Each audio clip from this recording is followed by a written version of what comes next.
gembira. Maka harus bermunajat pada Allah. Maka hadis yang diriwayatkan oleh Salman Al-Farisi mengatakan, qad ja'akum syahrun azim, syahrun mubarak.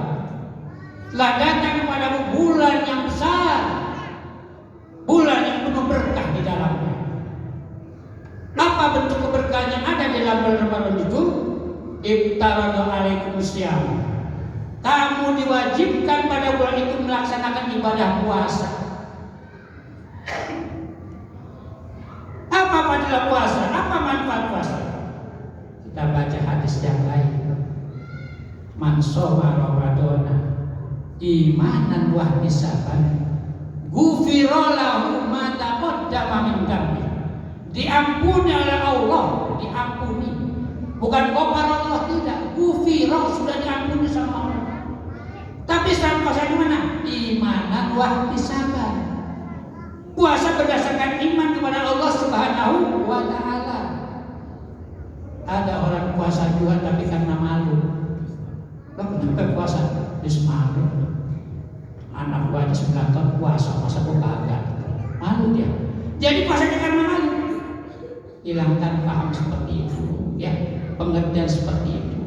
Tetap kita puasa adalah karena firman Allah, karena kewajiban Allah Subhanahu wa ta'ala. Diampuni. Wahab disabat, ada ihtisban perhitungan. Dia berhitung kalau puasa itu apa aja yang bisa membatalkan puasa dan apa yang menghilangkan pahala puasa. Jadi namanya ihtisab. Taruhlah kita paham bahwa namanya membatalkan puasa, makan, minum, ya, hubungan suami istri dengan sengaja itu batal.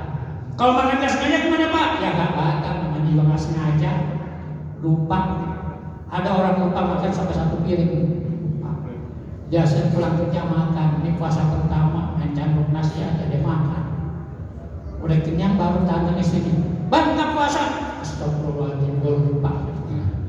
Batal nggak puasanya? Teruskan puasanya. Itu rezeki dari Allah. Kalau lupa, tapi jangan pura-pura lupa. Kalau pura-pura lupa, lain lagi, ya. Itu puasa dengan ihtisab. Dan kelebihan yang kedua kata Rasul tadi, waman ada faridatan, kaman ada sabarina faridatan fi masiwa. Ini Ramadan. Siapa yang melaksanakan satu kewajiban di bulan suci Ramadan, nilainya dari Allah sama juga dengan melaksanakan 70 kali kewajiban. Jadi 1 hari bulan suci Ramadan kita sholat isya tadi. Itu baru 1 kali sholat isya dinilai 70 kali sholat isya. Dinilai sama Allah telah melaksanakan 70 kali sholat isya. Jadi 1 hari itu kita berpuasa dan melaksanakan kewajiban sama, artinya kita melaksanakan kewajiban 2 bulan 10 hari. Ditambah hukumnya semua. Ya, jadi 1 hari kita puasa, sholat, tidak tinggal. Sama juga kita telah melaksanakan 2 bulan 10 hari. 3 hari kita puasa berarti sudah berapa? Udah 70 hari. Berarti sudah 7 bulan kita puasa. 30 hari. Wah, udah 6 tahun kurang, 6 tahun lebih. Itu nilai puasa yang dilaksanakan di bulan suci Ramadan sambil melaksanakan kewajiban yang lain. Itu baru puasa, baru ibadah puasa, ibadah sholat. Waman ada sunatan, orang yang melaksanakan sholat sunat di bulan puasa ini, rawatibnya dijalankan, duhanya dijalankan, ya, terus apa lagi, tarawihnya dijalankan. Kaman ada fardhu fi masiwa, sama nilainya dengan melaksanakan sholat wajib ukurannya untuk bulan yang lainnya. Jadi dalam 1 bulan ini kalau kita melaksanakan ibadah puasa, sholat lengkap, ya, sunatnya dikerjakan, maka bisa dikatakan kita bertambah umur kita dalam penilaian ibadah mata Allah sudah mencapai kurang lebih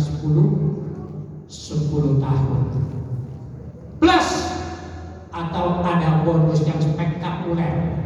Ya, di mana orang yang beribadah malam itu sama juga dengan beribadah 1000 bulan. Kenapa sampai ini terjadi? Karena Rasul sah dengan usia umatnya yang hanya kisarannya antara 60 sampai 70 tahun. Bagaimana mungkin usia yang 70 tahun ini akan dapat menyamai ibadahnya mereka-mereka yang beribadah sampai ratusan tahun? Toh mustahil. Rasul sah. Maka Rasul gambarkan ada seorang nabi Bani Israel namanya Shamsun Ghazi. Shamsun Ghazi seorang nabi, fisiknya kuat, ya, beribadah puasa selama 1000 bulan. Siangnya dia puasa, berdakwah, malamnya dia ibadah, terus dijalankan. Punya kekuatan yang sangat ampuh, tidak ada tandingannya. Semua penguasa raja saat itu berusaha untuk menghalau dakwah dia, ya. Tapi nggak ada mampu, hanya bersenjatakan tulang, ya, bersenjatakan tulang, dan kekuatannya Masya Allah.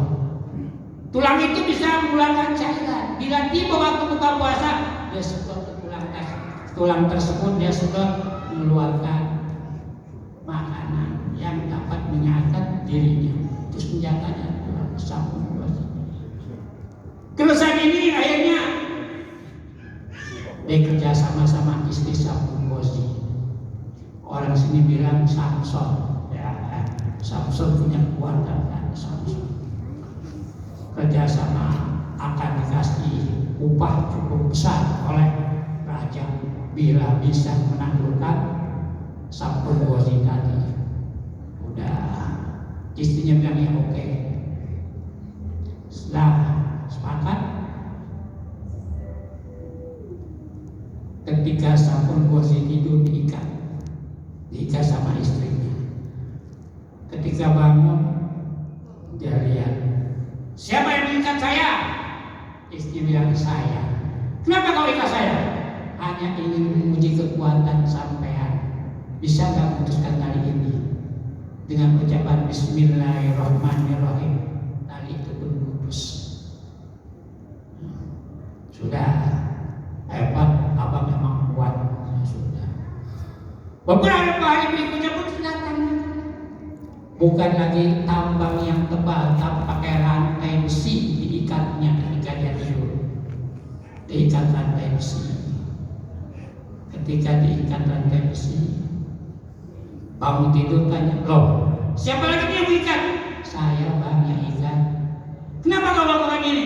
Hanya ingin menguji kekuatan abang sampai di mana. Gitu. Kata Shamsun Ghazi, nggak akan mampu. Kekuatan saya ada pada rambut. Tuh, dia buka sendiri. Jadi kamu punya rahasia simpan. Tak usah dibukakan.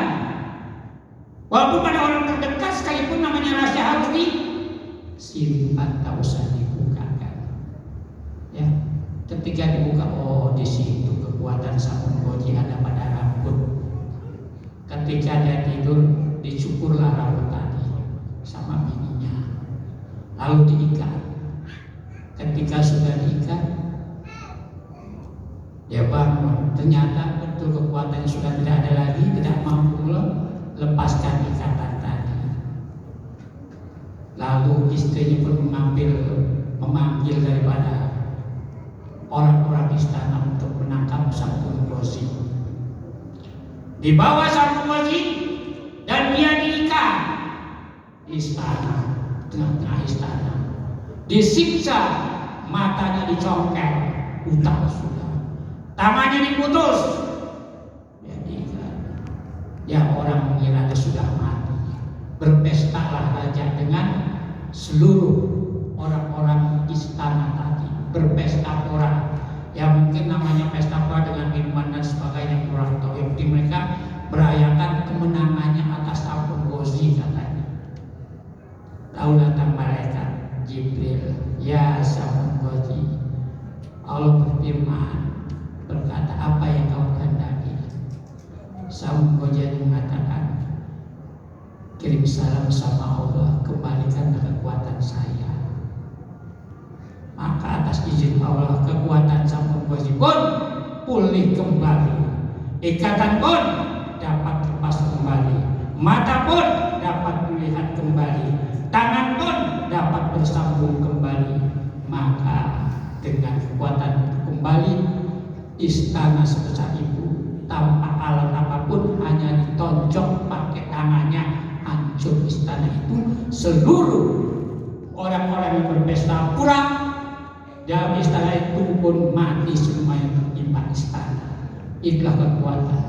Oleh karena itu ketika Nabi dewakan itu, dia tersenyum. Ternyata nanti di surga ada seorang nabi yang tidak punya pengikut.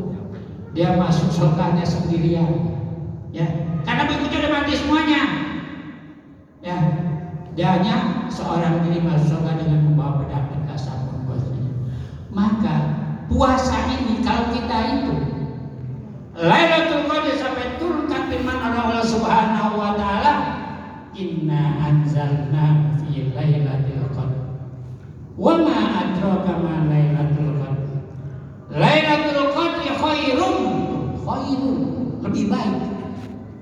Bukan katakan Lailatul Qadri ka'alfi syahrin tidak, tapi khairun, lebih baik dari 1000 bulan. Bisa jadi 2000 bulan, bisa jadi 3000 bulan, yang penting lebih dari 1000 bulan. Oleh karena itu, Pak, kapan Lailatul Qadar itu ada? Yang penting kita laksanakan tarawih. Dari mulai malam pertama sampai malam terakhir, jangan bengong.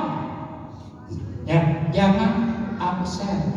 Kenapa? Bisa jadi pada saat kita tidak tarawih, Lailatul Qadar turun.